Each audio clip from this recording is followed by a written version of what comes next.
કેમ છો વિદ્યાર્થી મિત્રો? મજામાં? આપની શાળામાં હું આપનું હાર્દિક સ્વાગત કરું છું. ધોરણ 9 વિષય સામાજિક વિજ્ઞાન. તો વિદ્યાર્થી મિત્રો, તમે પાઠ્યપુસ્તક લઈને બેસી ગયા છો.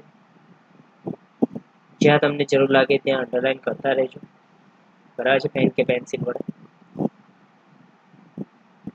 ઓકે વિદ્યાર્થી મિત્રો, તો આપણે લાસ્ટ છેલ્લે ચેપ્ટર 4 બરાબર છે, ચોથું ચેપ્ટર જોયું હતું. આજે આપણે નવા ચેપ્ટર વિશે ભણવાનું છે.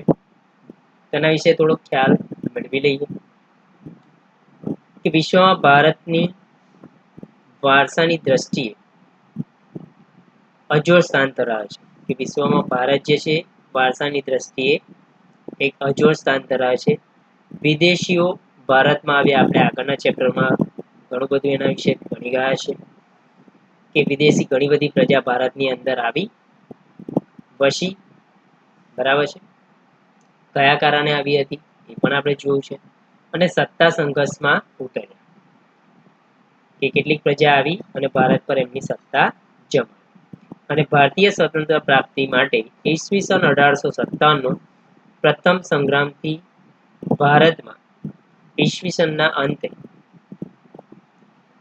પછી ઈસવીસન 1947માં ભારતને સ્વતંત્રતા પ્રાપ્ત થઈ. અને શરૂઆતથી અંત સુધી ક્રાંતિકારી નેતાઓએ જુદા જુદા સત્યાગ્રહો દ્વારા ભારતને અંતે સ્વાતંત્ર્ય પ્રાપ્ત કરાવ્યું. તો વિદ્યાર્થી મિત્રો, આપણે પાંચમું જે ચેપ્ટર છે ભારતમાં આઝાદી તરફ પ્રયાણ, કે ભારત જે છે એને આઝાદી તરફ જે એ દિશા તરફ વળ્યું, બરાબર છે, પ્રયાણ કર્યું. તો એના વિશે આપણે વિગતે માહિતી મેળવવાની છે. તો ઈસવીસન 1920 થી લઈને 1947 નો જે ગાળો છે એ ગાંધી યુગ અને ગાંધી યુગના આંદોલનોનો યુગ ગણવામાં આવે છે. કયા વર્ષથી કયા વર્ષ સુધી? ઈસવીસન 1920 થી લઈને 1947. ભારતીય રાષ્ટ્રીય ચળવળોનો આ બીજો તબક્કો બંધારણીય હકોની પ્રાપ્તિની લડતનો તો છે જ, સાથે સાથે સ્વાતંત્ર્ય પ્રાપ્તિની લડતનો પણ છે. આંદોલનો જે પ્રવાહોમાંથી પસાર થયા અને તેની જે એક સંકુલ અસર ઊભી થઈ તેનું અહીં અવલોકન કરવામાં આવે છે. તો જોઈએ એના વિશે આપણે. સાયમન કમિશન, આગળ એના વિશે થોડી ઘણી માહિતી આપણે મેળવી લીધેલી છે. તો મોન્ટફોર્ડ એટલે કે મોન્ટેગ્યુ ચેમ્સફોર્ડ જે ઈસવીસન 1919ના જે સુધારો કર્યો એ સુધારામાં એક જોગવાઈ કરવામાં આવી હતી કે સુધારાનો અમલ કઈ રીતે થયો છે અને સુધારાની જરૂરિયાત અંગે અભ્યાસ કરવા 10 વર્ષ બાદ એક કમિશન નીમવામાં આવ્યું. સાયમન કમિશન, બરાબર, જે ઈસવીસન 1919માં જે સુધારાની જોગવાઈ કરી તે અંતર્ગત 10 વર્ષ પછી સાયમન કમિશન આવવાનું હતું. પરંતુ 2 વર્ષ પહેલા સાયમન કમિશનની નિમણૂક કરવામાં આવી. શાના કારણે 2 વર્ષ વહેલું આવ્યું એ આપણે આગળ જોઈ ગયા છે આગળના ચેપ્ટરમાં, બરાબર છે. જે ભારતની જે હિન્દુ અને મુસ્લિમની જે એકતા, સ્વરાજ્ય પક્ષ સક્ષમ બન્યું. તો આવા જવાબદાર કારણો છે જેના કારણે સાયમન કમિશનને 2 વર્ષ પહેલા બોલાવી લેવામાં આવ્યું. જ્હોન સાયમનના અધ્યક્ષપણા નીચે રચાયેલા સાયમન કમિશનમાં 7 સભ્યો હતા અને આ બધા જે 7 સભ્યો હતા એ અંગ્રેજ હતા. એમાં એક પણ ભારતીયનો સમાવેશ કરવામાં આવ્યો ન હતો. તો સાયમન કમિશનમાં કેટલા સભ્યો હતા? 7 સભ્યો. હિન્દુઓના દુર્દર હિન્દી સમજી શકે એ વિચારથી કમિશનમાં હિન્દી સભ્યોને સામેલ કરવાની ભારતીયોએ ભલામણ કરી કે વિદેશી પ્રજા છે, વિદેશના લોકો છે, એમના ભારતના જીવન વિશે, ભારતની પરિસ્થિતિ વિશે, એકચ્યુઅલ જે સિચ્યુએશન છે ભારતની, બરાબર છે, હકીકત છે, એના વિશે એમને ખ્યાલ જ નથી. તો એ ભારતના નાગરિકો વિશે શું હિત વિચારશે? એટલે ભારતના લોકોએ એવું વિચાર્યું કે ભારતના લોકોનું જે દુર્દય છે હિન્દી જ સમજી શકશે, એટલે કે ભારતના લોકો જ સમજી શકશે, બરાબર છે, એમ વિચારીને કમિશનમાં હિન્દી સભ્યોને સામેલ કરવા જ જોઈએ. ભલામણ પણ કરી કે હિન્દી સભ્ય એમાં હોવો જોઈએ, પરંતુ અંગ્રેજોએ એ ભલામણનો સ્વીકાર કર્યો નહીં.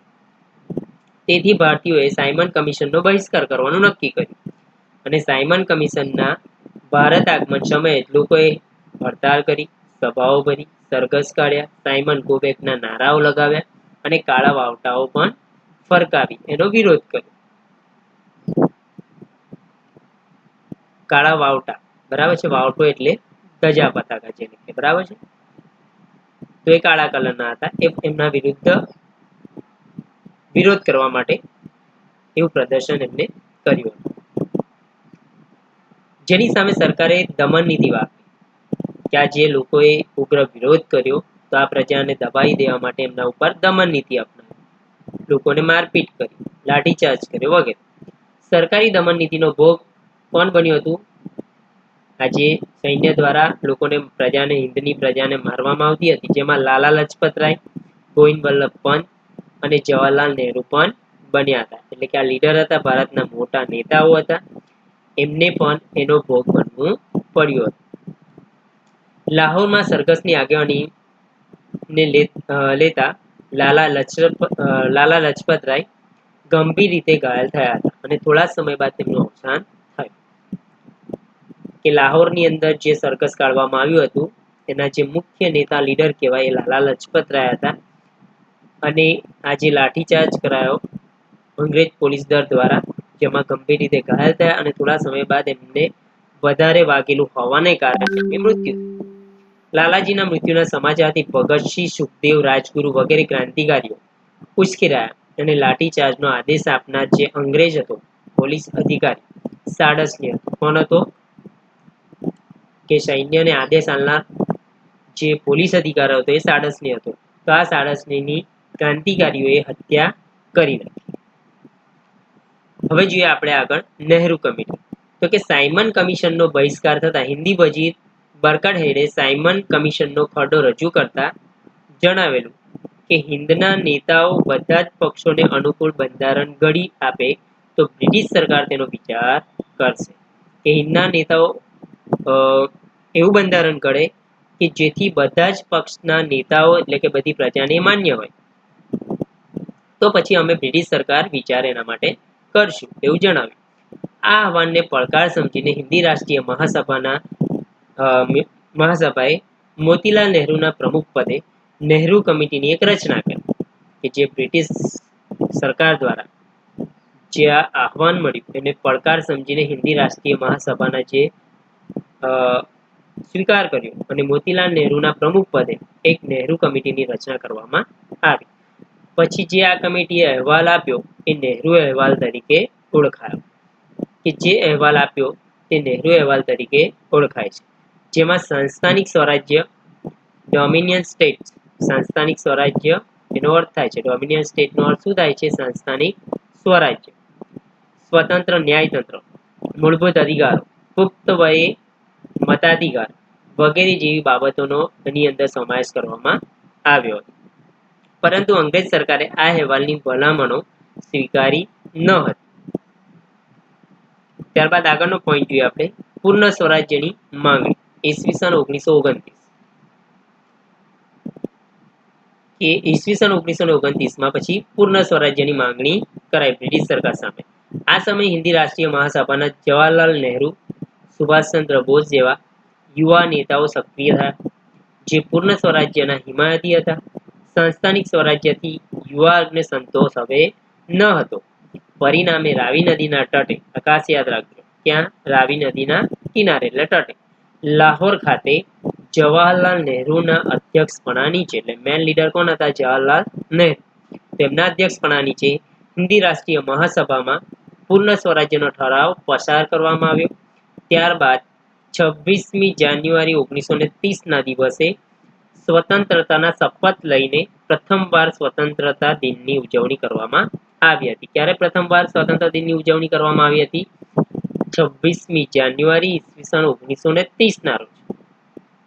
પછી આ સ્વતંત્રતા મળી ત્યાં સુધી પ્રતિ વર્ષે 26મી જાન્યુઆરીએ ના દિવસે સ્વતંત્રતા દિવસ તરીકે ઉજવવાનું નક્કી કરવામાં આવ્યું. અને એ દિવસનું મહત્વ જાળવી રાખવા માટે આપનું બંધારણ પણ એ દિવસે અમલમાં કરવામાં આવ્યું. તો વિદ્યાર્થી મિત્રો, આપણે આગળ પણ બંધારણ જે ચેપ્ટર હતું એમાં આપણે બંધારણમાં આપણે આ વસ્તુ સમજ્યા હતા કે બંધારણને 26મી જાન્યુઆરી ના દિવસે જ કેમ અમલમાં મૂકવામાં આવ્યું. તેના પાછળનું મહત્વની આ ઘટના બનેલી છે. બરાબર છે કે સૌથી પહેલા 26મી જાન્યુઆરી 1930 ના દિવસને સ્વતંત્રતા દિન તરીકે ઉજવવામાં આવ્યો હતો અને ત્યારબાદ દર વર્ષે એ દિવસને આપણે ઉજવતા આવ્યા હતા. માટે ભલે બંધારણ વહેલું થઈ ગયું હતું 2 મહિના, છતાં પણ એને 26મી જાન્યુઆરીના દિવસે એને અમલમાં મૂકવામાં આવ્યું. આ પછી દર વર્ષે 26મી જાન્યુઆરીને સ્વતંત્રતા દિવસ તરીકે ઉજવવાનું નક્કી કર્યું અને એ દિવસનું મહત્વ જાળવવા માટે આપણું બંધારણ પણ 26મી જાન્યુઆરીના દિવસે જ અમલમાં મૂકવામાં આવ્યું. હવે આગળના મુદ્દા જોઈએ આપણે. દાંડી યાત્રા. તો વિદ્યાર્થી મિત્રો, આના વિશે તો તમે થોડી ઘણી માહિતી જાણો જ છો કે દાંડી યાત્રા શા માટે કરવામાં આવી હતી, ક્યાંથી ક્યાં સુધી કરવામાં આવી હતી. બરાબર છે. તો વિગતે એની માહિતી જોઈએ આપણે કે દાંડી યાત્રા ગાંધીજીએ કરી હતી 12 માર્ચ થી 6 એપ્રિલ 1930, એટલે કે 12મી માર્ચ 1930 ના રોજ એની શરૂઆત થઈ હતી અને 6 એપ્રિલ 1930 ના એ પૂરી થઈ હતી.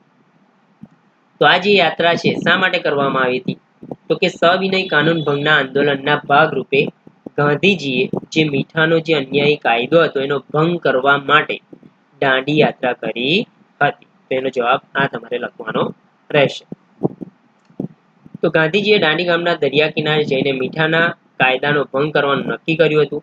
11મીની સાંજે, એટલે કે 11 માર્ચ 1930 ના રોજ આશ્રમમાં હજારો લોકોની જનસભાએ કે હજારો લોકો આશ્રમમાં ભેગા થયા હતા અને સત્યાગ્રહનો સંદેશો આપ્યો. લોકોને ભેગા કરી એક સભા ભરી કે લોકોને ધરપકડ થાય તો પણ મક્કમતાપૂર્વક અહિંસક રીતે સરકાર સામે આ લડત લડવાની છે અને આગળ વધારવાનો અનુરોધ કર્યો હતો ગાંધીજી કે કોઈ પણ પરિસ્થિતિ નિર્માણ થાય, માર પડે, ધરપકડ થાય એટલે કે પકડી જાય અંગ્રેજ જે પોલીસો હતા એ, છતાં પણ અહિંસક રીતે આ લડતને સંપૂર્ણ રીતે કરવાની છે એવો લોકોને પ્રજાને અનુરોધ કર્યો, સમજાવે. અમદાવાદના સાબરમતી હરિજન આશ્રમ, જે અત્યારે કયા નામથી ઓળખાય છે, ગાંધી આશ્રમથી ઓળખાય છે. તે જે હરિજન આશ્રમ હતો કે જે ગાંધી આશ્રમ કહીએ છીએ જેને, ત્યાંથી 12મી માર્ચ 1930 ના રોજ વૈષ્ણવજન તો તેને રે કહીએ જે પીડ પરાઈ જાને રે ગવાય. વૈષ્ણવજન કોનું છે તમને બધાને ખબર છે, બરાબર ને? વૈષ્ણવજન તો તેને રે કહીએ જે પીડ પરાઈ જાને રે. કોને લખેલું છે? નરસિંહ મહેતાએ. Okay, very good. તો એ ગવાયું. એમનું પ્રિય ભજન હતું કોનું? ગાંધીજીનું. અને ભણે નરસૈયો તેનું દર્શન કરતા કુળ 71 તાર્યા રે. સુર સંગ્રામ કો દેખ ભાગે નહીં, દેખ ભાગે સોય સુર નહીં. કે સંગ્રામ જોઈને, એટલે કે સુર, જે સુરવીર હોય છે એ સંગ્રામ લડત જોઈને ભાગી જતો નથી, રણ છોડી દેતો નથી. અને જો દેખ ભાગે સોય સુર નહીં, એટલે કે જો એવું પરિસ્થિતિ નિર્માણ થાય યુદ્ધ જેવી અને એમાં એવું જોઈને એ ભાગી જાય છે તો એને સુરવીર કહેવાતો નથી. આનો અર્થ છે. એ પૂરું થતા મહાપ્રયાણ શરૂ થયું. ગાંધીજીના નેતૃત્વ નીચે સરોજિની નાયડુ, મહાદેવભાઈ દેસાઈ સહિત દાંડી કૂચની શરૂઆત કરી. અમદાવાદથી દાંડીનું જે અંતર હતું આશરે 370 કિલોમીટર છે. દાંડી યાત્રામાં જે અમદાવાદથી શરૂ કરીને દાંડી ગામ સુધીનું જે 370 કિલોમીટરનું જે અંતર છે એમાં વચમાં આવતા જે નાના મોટા શહેરો છે, જેમાં અસલાલી છે, બારેજા છે, નડિયાદ છે, આનંદ, બોરિયાવી, રાસ, જંબુસર, ભરૂચ, સુરત, નવસારી જેવા નાના મોટા નગરોમાં એમને સભાઓ ભરી હતી અને લોકોને સવિનય કાનૂન ભંગ અને મીઠાના કાયદાનો ભંગ શા માટે કરવાનો છે તેની સમજ આપી. ગાંધીજી આ બધા જ નાના મોટા શહેરો નગરોની અંદર સભા ભરીને લોકોને સમજાવ્યા મીઠાના કાયદાનો ભંગ શા માટે કરવો, સવિનય કાનૂન ભંગ શા માટે કરવો, કેવી રીતે કરવો વગેરે સમજાવ્યા, લોકોને જાગૃત કર્યા. ગાંધીજીએ વાટ મુકામે 29મી માર્ચ 1930માં કહ્યું હતું કે હું કાગડા કૂતરાને મોતે મરીશ, પરંતુ સ્વરાજ્ય મળે નહીં ત્યાં સુધી આશ્રમમાં પાછો નહીં આવું, નહીં ફરું.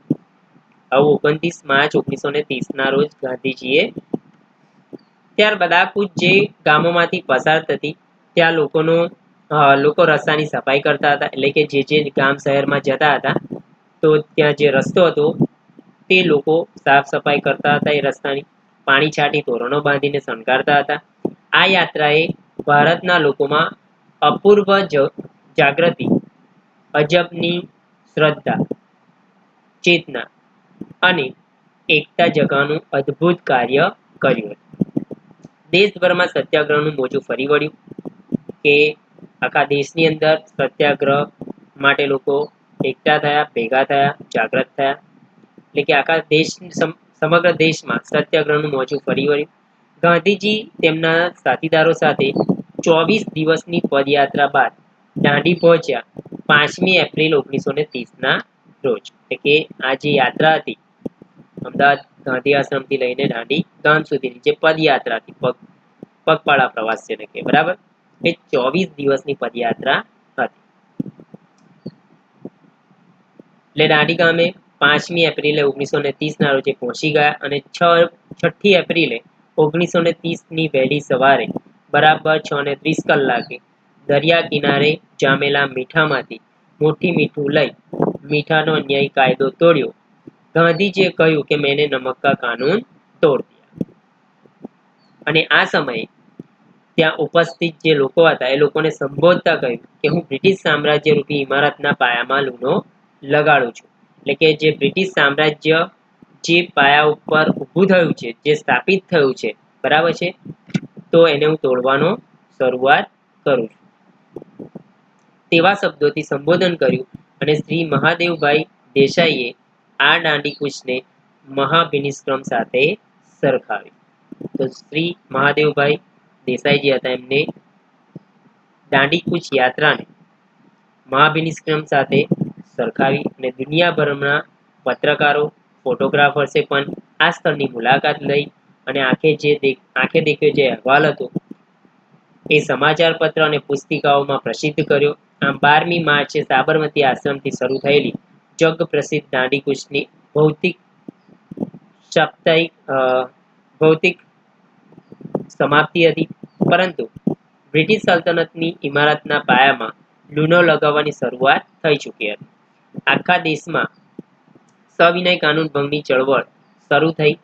સરકારે દમનનો કોરડો વીંધ્યો, એટલે કે પ્રજા ઉપર દમન કરવામાં આવ્યું, લાઠીચાર્જ, લોકોની ધરપકડ કરાઈ, ગોળીબાર કરાયો, સ્ત્રીઓ અને બાળકો પર જુલ્મો આચર્યા, છતાં લડતનું જોર ઘટ્યું નહીં. બરાબર છે. લોકોનો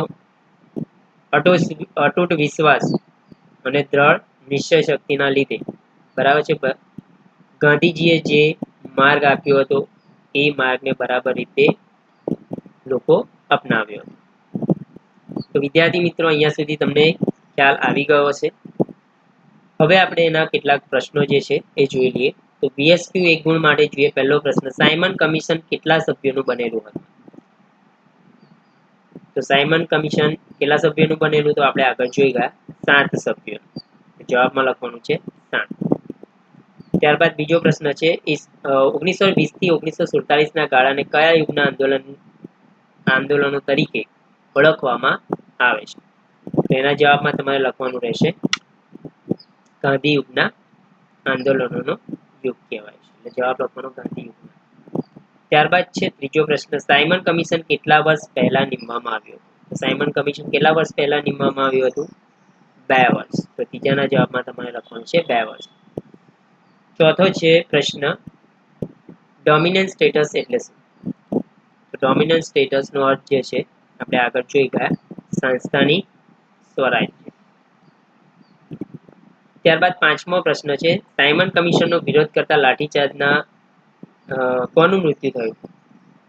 તો કોનું મૃત્યુ થયું હતું?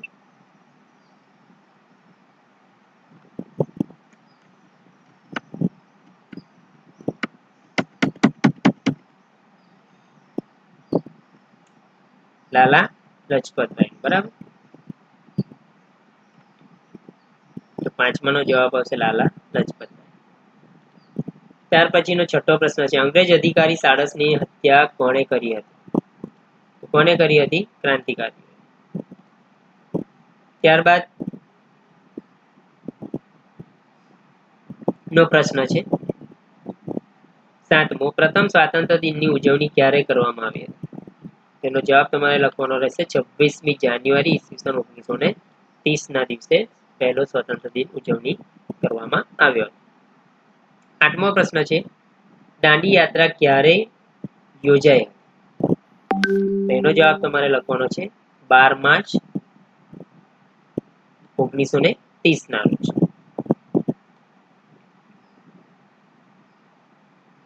અમદાવાદથી દાંડીની અંતર, નવમો પ્રશ્ન છે, અમદાવાદથી દાંડીની અંતર કેટલા કિલોમીટરનું હતું? તેના જવાબમાં તમારે લખવાનું રહેશે 370 કિલોમીટર.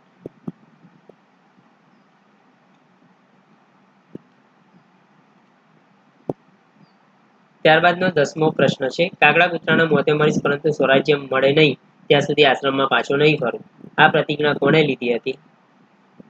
તો કે ગાંધીજી.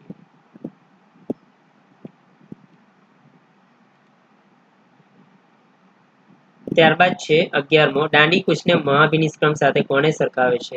કોણે સરખાવી હતી? તો 11માનો જવાબ આવશે શ્રી મહાદેવભાઈ દેસાઈ. 12મો પ્રશ્ન, દાંડી યાત્રા કેટલા દિવસની પદયાત્રા હતી? તો કેટલા દિવસની હતી? 24 દિવસ. ત્યારબાદ છે એક બે વાક્યમાં ઉત્તર આપો. તેમાં પહેલો છે, સાયમન કમિશનનો વિરોધ શા માટે કર્યો? તો કે સાયમન કમિશનમાં 7 સભ્યો હતા અને બધા જ સભ્યો અંગ્રેજ હતા, માટે સાયમન કમિશનનો વિરોધ કરવામાં આવ્યો હતો. ત્યારબાદ બીજો પ્રશ્ન છે, નહેરુ અહેવાલ કોને તૈયાર કર્યો હતો? તો બીજાનો જવાબ તમારે લખવાનો રહેશે મોતીલાલ નહેરુ. જવાબમાં એવું લખવાનું રહેશે કે નહેરુ અહેવાલ મોતીલાલ નહેરુના પ્રમુખ પદે તૈયાર કરવામાં આવ્યો.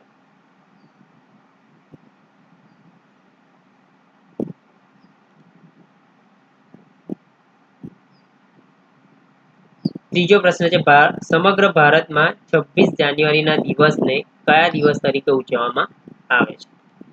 તો 24માનો જવાબ તમારે લખવાનો રહેશે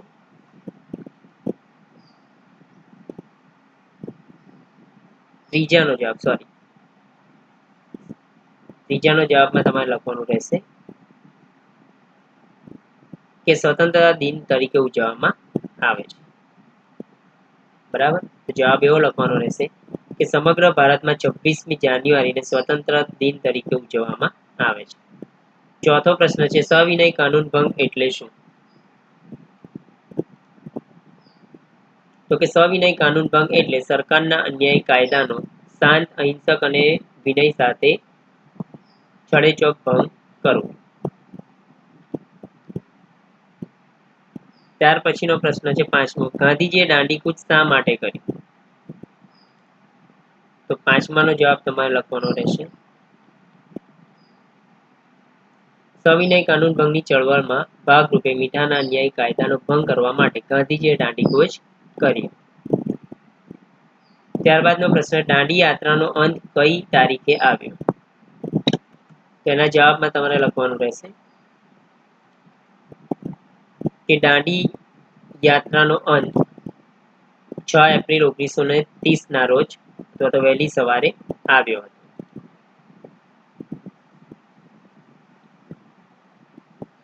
સાતમો પ્રશ્ન, ભારતીય ઇતિહાસમાં મહત્વની ચળવળ કઈ હતી? તો ભારતીય ઇતિહાસમાં મહત્વની ચળવળ કઈ હતી? તો કે દાંડીકૂચનો સમાવેશ થાય છે, કે દાંડીકૂચ. ત્યારબાદ જોઈએ આપણે ટૂંકમાં જવાબ આપો 2 ગુણ માટે. સાયમન કમિશનની નિમણૂક શા માટે કરવામાં આવી? તેનો જવાબ જોઈએ આપણે. તો ટૂંકમાં જવાબ આપો 2 ગુણ માટે. જે પહેલો પ્રશ્ન છે, સાયમન કમિશનની નિમણૂક શા માટે કરવામાં આવી? તેનો જવાબ તમારે લખવાનો રહેશે. આપી દીધેલો છે મેં અહીંયા તમને. બરાબર છે, તો અહીંયાથી અહીંયા સુધી તમારે લખવાનો રહેશે. ત્યાર પછીનો પ્રશ્ન છે, નહેરુ અહેવાલમાં કઈ કઈ બાબતોનો સમાવેશ થાય છે? તો એ જવાબમાં પણ તમારે પણ આપી દીધો છે અહીંયા. તો આનો જવાબ તમારે અહીંયા સુધી લખવાનો રહેશે. ત્યારબાદ ત્રીજો પ્રશ્ન છે, દાંડીકૂચ દરમિયાન કયા કયા રચનાત્મક કાર્યનું આયોજન કરવામાં આવ્યું? તો રચનાત્મક જે કાર્યો કર્યા છે એના વિશે તમારે લખવાનું રહેશે. તો દાંડીકૂચ દરમિયાન કયા કયા રચનાત્મક કાર્યો કર્યા? તો તમારે જવાબ લખી લેવાનો રહેશે અહીંયા સુધી. ત્યારબાદ છે મુદ્દાસર જવાબ આપો 4 ગુણ માટે છે. દાંડી યાત્રા તો એ 4 ગુણ માટે છે, તો તમારે વિસ્તૃત માહિતી આપવી પડશે, જેના 7 થી 8 જે મુદ્દા છે મેં અહીંયા આપેલા છે. અહીંયાથી શરૂ કરીને તમારે અહીંયા સુધી લખવાનું રહેશે. ત્યારબાદ છે બીજો પ્રશ્ન મુદ્દાસર જે 4 ગુણ માટે છે, પણ પૂર્ણ સ્વરાજ્યની માંગ, તો એ પણ તમારે લખવાનો રહેશે. બરાબર છે, બંને રીતે પ્રશ્ન પૂછાઈ શકે છે. જવાબ તમારે આટલો લખવાનો રહેશે. એમાં પણ 4 થી 5 મુદ્દા છે. બરાબર. ઓકે વિદ્યાર્થી મિત્રો, તો અહીંયા સુધી આપણે સમજૂતી મેળવી, એના પ્રશ્નોના જવાબ જોયા, જે પણ કંઈ માહિતી આપી હશે એમાં તમને ખ્યાલ આવી ગયો હશે. તો આ દરેક પ્રશ્નોના જવાબ તમે લખી અને તૈયાર કરી દેવાના રહેશે, જેથી તમને ટેસ્ટમાં કામ લાગે. લખી દેશો ને બધા? Okay, very good. ઓકે વિદ્યાર્થી મિત્રો, તો હવે પછીના આગળના જે ટોપિક છે નેક્સ્ટ પીરિયડમાં આપણે જોઈશું. Have a good day. જય હિન્દ, જય ભારત.